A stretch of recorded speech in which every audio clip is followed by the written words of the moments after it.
Hey, housewives, come on in. You know the dirty dishes are still in the sink from yesterday and the laundry is still in the basket. Pop your AirPods in and make yourself at home here. I'm Tracy. I'm Tori. And we are your Unlikely Housewives. Stepping out in faith and believing that God calls the unlikely, we are here to show you the appreciation and validation you deserve, lead you to authentic relationships, and release you of believing the cultural lies to restore your faith and wellness. Pull up those high-waisted yoga pants, tighten your top knot, and reheat your coffee for the third time. Turn up the volume, and let's go.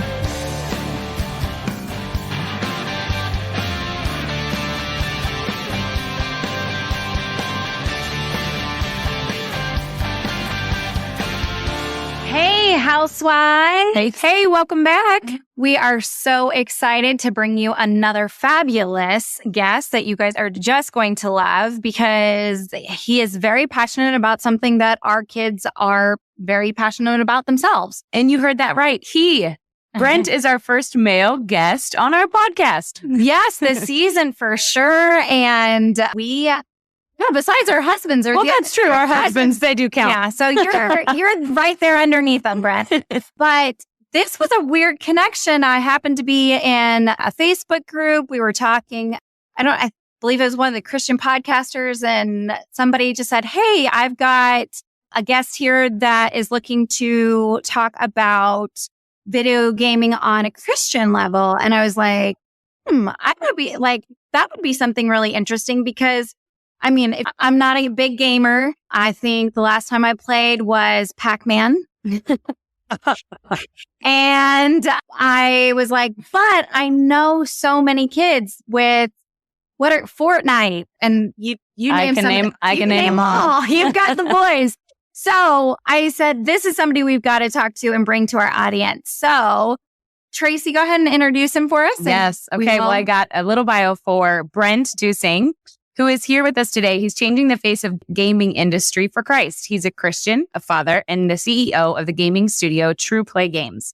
Brent has a bachelor's degree in economics from Harvard University, and he's using his knowledge and entrepreneurial heart to bring high quality, fun, and biblical sound entertainment to families worldwide. It gets more complex every day for parents to combat what their kids see online. So Brent is committed to providing children and parents with a safe corner of the web. And I am all ears, Brent. Welcome to the Unlikely Housewives. It's great to be here and an honor to be the third man on the win, if you will. Appreciate it. Okay. We did some digging. If there's anything that I can do really well online, it is my PI investigator work of doing a background check online. And so, kind of looking at your history, you started a company called Lightside years ago, 2010. Is that? Yes. Okay. Yeah. And now here we are in 2023 and TruPlay has acquired Lightside, but Lightside seemed to have the same ideals of bringing gaming with biblically sound entertainment. But what made you want to start Lightside? This is a hard industry. You're going against the grain here. So what made you want to get into this to begin with? When we started Lightside a long time ago, did you remember the days that there were games on Facebook like Farmville? Yes. So gaming had exploded in popularity. If you look at the history of video games, you were talking about Pac-Man, right? Pac-Man was one of the very first household name video games. And of course, I grew up in the 80s, and the real watershed moment for video games for my generation was the Nintendo, right? The Nintendo Entertainment System came out in 1986, and it was to video games what Star Wars was to movies. Yes, there were movies before Star Wars, but it changed everything. And if you've ever seen a science fiction movie prior to Star Wars, it's night and day. And so same thing with games. So video gaming became not only popular, but kind of a common part of the cultural fabric for people in Generation X, and of course persisted with millennials, but games were predominantly played by young men, fighting, shooting, racing, sports, adventure. That was primarily what the games were about. In the mid 2000s, there became a genre more popular around sim-based games, cooperation style games, building style games, puzzles, things like Pogo, where you could play games like Bejeweled Blitz, which was a precursor to Candy Crush. I know I'm talking to somebody out there. Yeah. And again, Farmville was this massive explosion. Farmville was the killer app on the Facebook platform. That's right. When they had apps on Facebook, like I remember that. And getting all those notifications from the middle of the night, like so-and-so needs more corn. Can you like this to get more corn to so-and-so? Yeah. That's right. But that was up to you if you wanted to keep your notifications on to get cow's milk. That was your choice. That is true. That is true. So what happened was, not only did the gameplay style for certain games evolve, but the audience, there's an added audience, which was predominantly females. Kids had always played games. Young men who became middle-aged men played games. But you started to see, most of Farmville players were women. Zynga, same guys who made Farmville, then released a game called Cityville, which at the time was the fastest time to 100 million players. I mean, it was amazing. They hit 100 million players. I don't remember how fast it was, but I feel like it was within a week or so. And so that style of gameplay opened up the audience to a lot of different people. The calling that we felt, the purpose we felt was similar to where we're at in TruPlay, but going back to Lightside in 2010, let's produce excellent video games that share God's truth. So we built a game called The Journey of Moses. We built The Journey of Jesus. We built a game called Stained Glass. And we had 7 million people play the games. A third of the people who played our games weren't Christians. We had, we had, people played them frequently. They came back frequently. The core audience played the Journey of Jesus game 9 years. And that game still stands as the most commercially successful Christian video game of all time. Fast forwarding to where we are today, TruPlay, a few years back, I was about to turn 40. I was asking myself, what am I going to do with the rest of my life? I got bothered by what I was observing. I got bothered by the fact that anxiety, suicide, and depression rates are all-time highs for kids. Yep. And that exactly mirrors the rise of social media on smartphones. Mm-hmm. I got bothered by the fact that there's so much toxic content pushed on children and, content creator, so it's hyper-violent, very sexual, drug use, black magic kind of stuff. And people kind of say, well, the content creators and platforms, well, it's the parents' job. The parents should just do a better job. That's all the parents. I kind of feel like, no, look, there's a lot of parents, most parents, no matter what your religious beliefs are, you care about the values your kids take on. You don't want them exposed to toxic things, especially at younger ages, but not at all, hopefully, right? And people see how much that drives a deterioration in a child's soul. So there's all these parents out there, right, who they care about their kids' future. They care about their child's mental health, and they care about their soul. And yet they're being told by all these companies who make all these toxic games and, social media platforms that, wind up warping and twisting children's self-image. Their message is parents should just do a better job. If you don't want your kid to play it, don't have them do it, which would kind of be like, if there was a hurricane coming, we all lived on the beach. They said, hey, it's no problem. Just go to the beach and hold up your arms. You'll stop. Yeah. Or like when the water got poisoned in Flint, Michigan. Was it the parents' fault that the kids drank the tap water? No. It's the fault of the water company, the people who were poisoning, and the regulatory authority. Those are the people to be held accountable. Parents, we believe at TruPlay that parents are the best parents, right? I love that. They're responsible for raising their kids. And most parents, I think, are trying to do the best job they can. And especially those of us who believe in the Bible, who believe in Jesus Christ, we want values and things that, in our content that espouse that. But if you look out in the landscape for content for kids, there's almost nothing. And that's why we started TruPlay, because we've got to have content that not only espouses God's truth, but that your kids are excited about and want to do. And that's a hard standard to meet. I mean, it's like Christian movies, right? You're looking for something family friendly to take. It used to be Disney where that was family friendly, where now it's like, now I have to go and read the transcript of the movie to make sure that there's nothing inappropriate for that. But then the Christian movies were like, D-level actors, and the production was like, okay, they made this film on a $10,000 budget, in their backyard.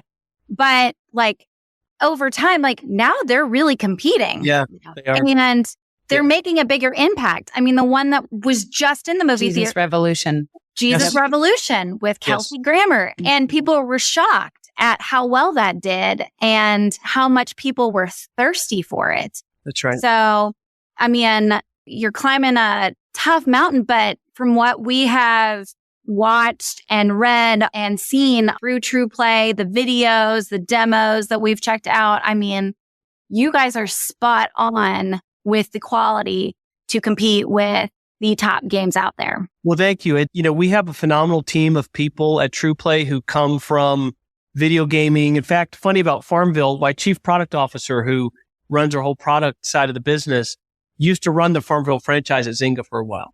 To kind of tie it all back to God has a plan kind of thing. Love that. We've got guys, from the gaming, all tips place in the gaming industry, our head of engineering. If you've ever bought a bunch of packages at Amazon and they say split it up into different groups, this part will get here faster. He created that algorithm at Amazon.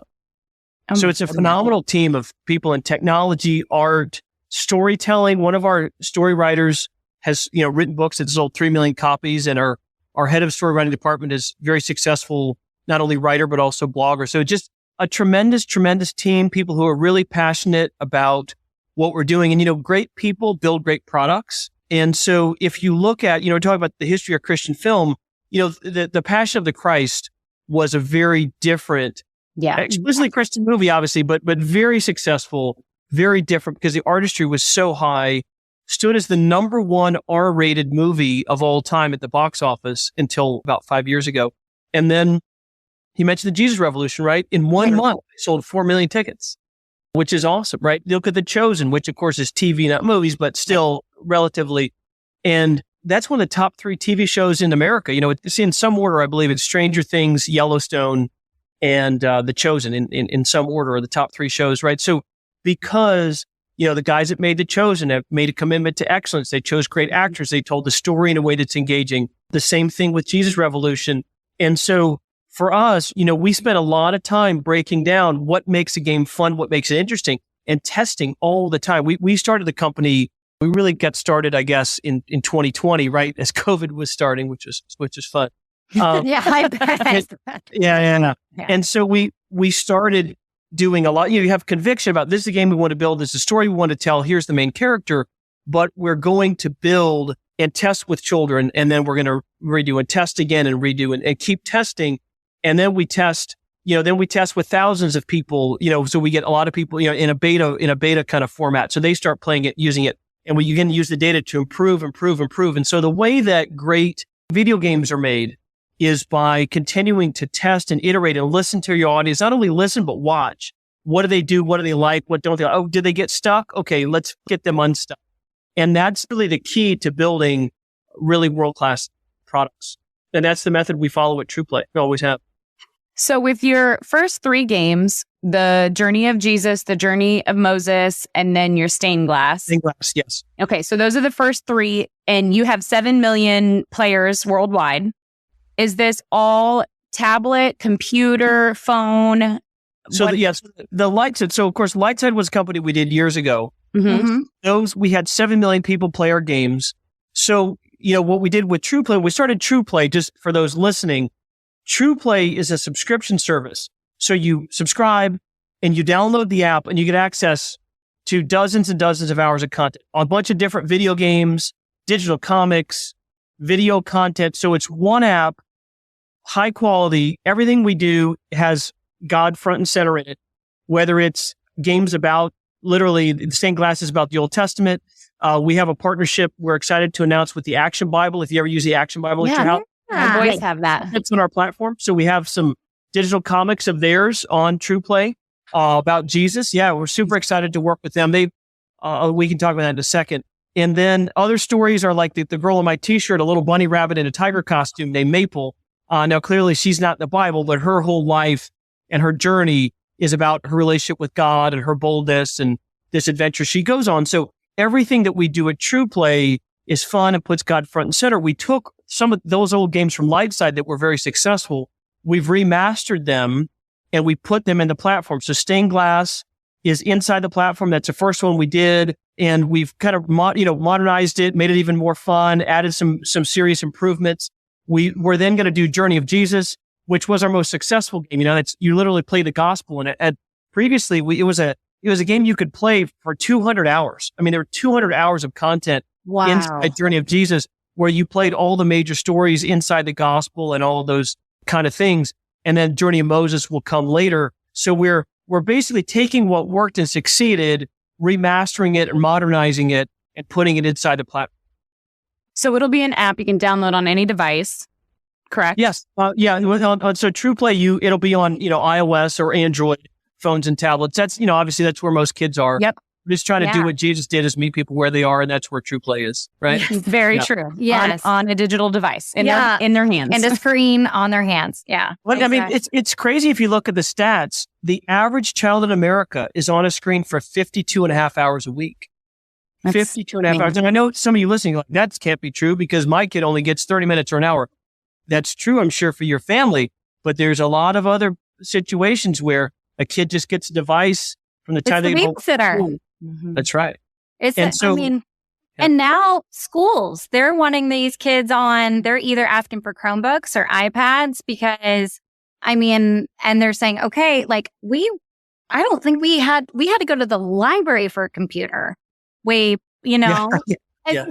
And then, there were these things, kids, that were also known as card catalogs, where you couldn't look up something. You had to look up your research in a book.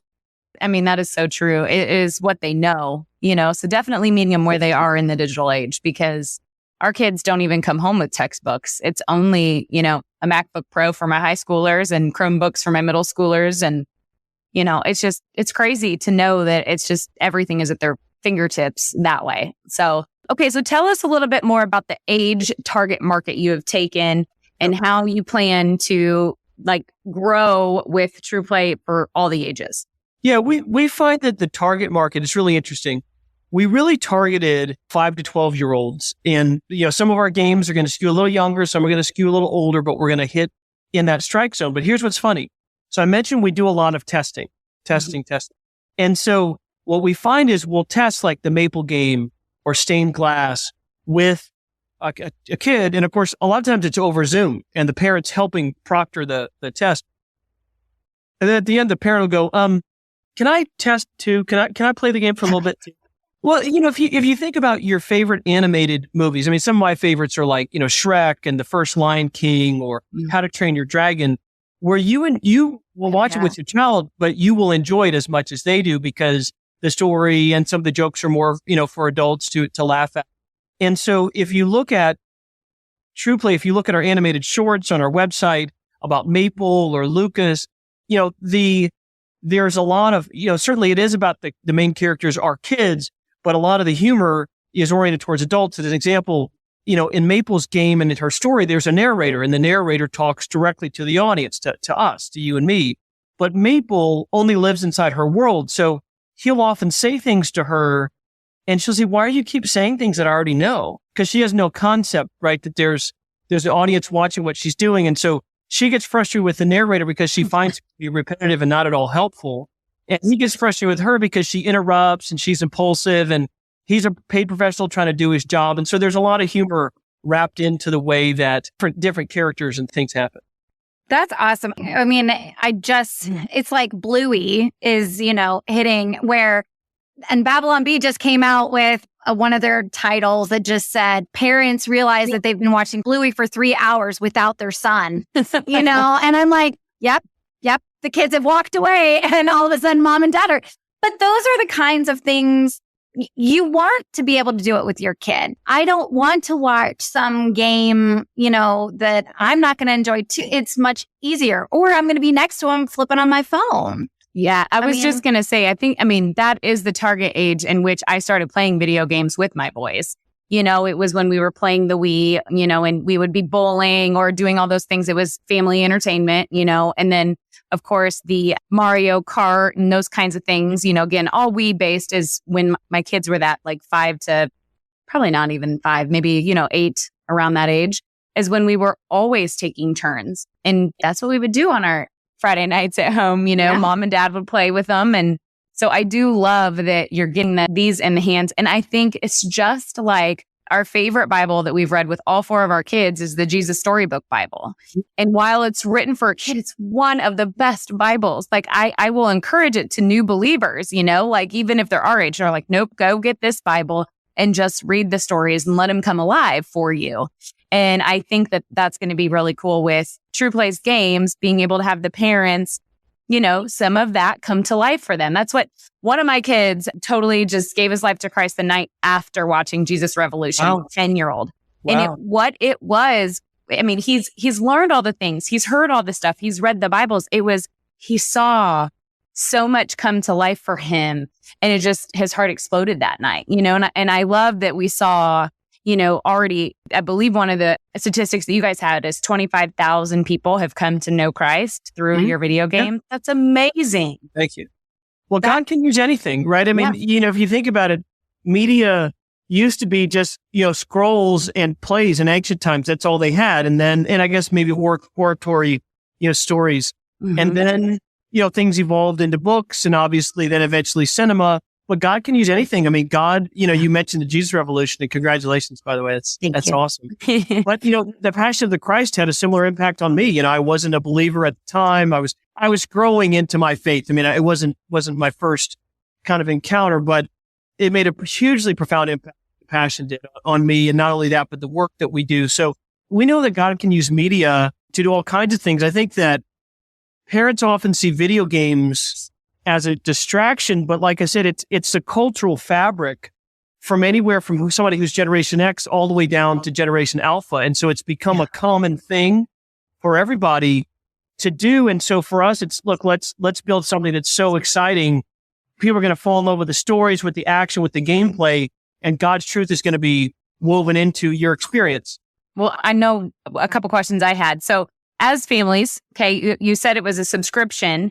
Is it a family subscription? Is it a per user? How is that going to be set up? Great question. Yeah, it's a family subscription, and you have the ability to have multiple profiles. So that way your kids, one person makes progress on stained glass or the Maple game, and the next one doesn't come mess it up for them as long as they remember what's their profile. So yes. Yep. Okay. So very similar to like your Netflix profiles, those kinds of things. It's going to feel just like most subscription services you have. You subscribe a family plan. You can use it on different devices. You get access to different profiles. You can use as much content as you want. We're adding new stuff all the time. Some about the difference is, of course, it's video games mostly, but there are video content. There's digital comics as well. I'd like to spend a minute on that. We're talking about great Bibles for kids. Mm-hmm. In my house, our favorite has always been the Action Bible. And in fact, with my son, I think he thought the Action Bible was the real Bible until about 2 years ago.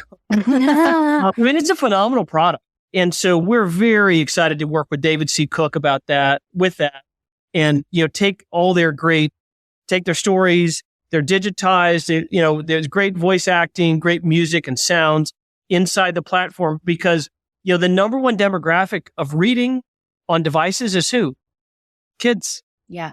That's just like you were saying at school, they're not getting textbooks, they're reading on the tablet.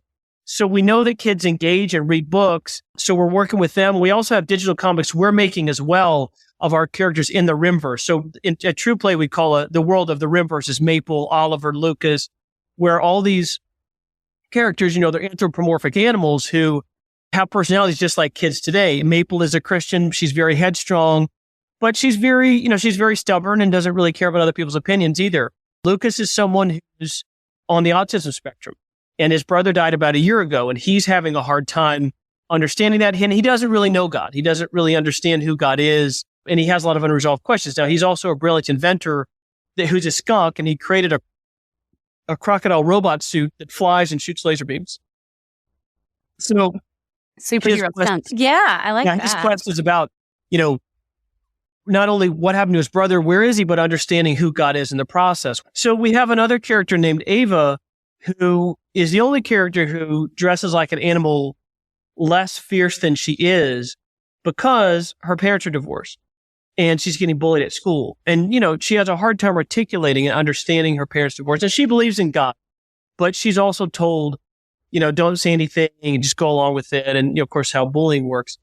And so in her journey, she goes on this long quest and fights all these bad guys, but these bad guys are telling her a bunch of lies about who she is. So her journey is about, you are not who people say you are or who the world says you are. You're who God says you are. Mm-hmm. And so that's a message, I think, for every kid out there, right? Talk about identity, right? Your identity is your identity in Christ. And so that's what her journey is about. And so we're pretty excited. You know, each of these characters has their own game. They show up in each other's games. There's digital comic books that tell their stories in more depth. There's video content to learn about the characters as well and their adventures. And so, and that's just part of what we offer at TruPlay. We also have games strictly based on the Bible, like Stained Glass and the Action Bible content. So there's a lot of stuff for families to enjoy. We're going to be adding new stuff all the time at TruPlay. So for the characters, it's more specifically learning about God's character and who he says you are. That's what the kids will be pulling out from these current characters. What I would say is, the characters, they look fun and they look funny. A little girl in a bunny rabbit in a tiger costume, a skunk in a crocodile robot costume. But their personalities are just like every child. Like I said, some of them are Christians and some are not. Some of them God's working on still, right? Some of them are, one of them's adopted. One of them's parents are divorced. One of them lost a brother. And then some are just, really headstrong, or one's really, really innocent and young and nobody takes her seriously because she's the youngest and thinks she knows what she's doing. One of them, Benjamin, is a Wolverine in a polar bear costume who goes on a journey to gain the armor of God, Ephesians 6. And he's a warrior, man. He's ready for the fight. He gets a sword and a shield and he's going to go fight the bad guys and, punch the bad guy in the mouth kind of guy. So the point is there's different personalities and God doesn't work with all of them. They pray, the Bible's, mentioned, he's part of their journey. He shows up for them, different times. But it's a lot more like, they live in a world where God is real and the Bible is true, but there's real evil, just like our world. Yeah. And so the way that the story is told in terms of the way, God shows up is different, different ways that people encounter God, different ways that he's part of all of our journey in life is the way that he's part of the journey of these characters. Okay. So my question is seeing these characters, going to the website, seeing these characters, what is the thought behind, or what's the reasoning behind these characters? The bunny dressed up as a tiger, like that's her outright identity, or that's how she wants to see herself, or how? What's great that? question. It's funny. It's all about the way that, so maybe they all have their own motivation. So we were, say we're going to build this new world, and some of our artists came up with this idea that it looked really kind of fun and silly. And we found it kind of gets people's attention. It's like, wait, I've never seen that before. So Maple is a bunny rabbit, but she's incredibly strong-willed and very brave. She goes trudging into the forest because she hears there's a lost child. She knows there's danger there, but she says, God tells me to be strong and courageous. I'm just going to move forward. And the problem that she has is people really don't respect her because she's a little bunny rabbit girl. So why would I respect, if you got wolves, you got bears, you got lions, why would I respect a bunny rabbit? So she wears a tiger costume because tigers are ferocious, right? And tigers get respect. Oliver is adopted. He's a fox that was adopted by a bear family. Now he's a resident nerd and he's read all the books and thinks he knows all the facts. And he's not so sure about God because God isn't necessarily mentioned in his science books. So he's not sure, like, well, who is God and what does that mean? And, Maple says, let's pray. And he doesn't really have much of a concept of any of that, but he's trying to fit in and he's got some unresolved questions, but he's trying to fit in with the bear family. Lucas, like I said, he and his brother are skunks and his brother was his best friend, his brother Chase.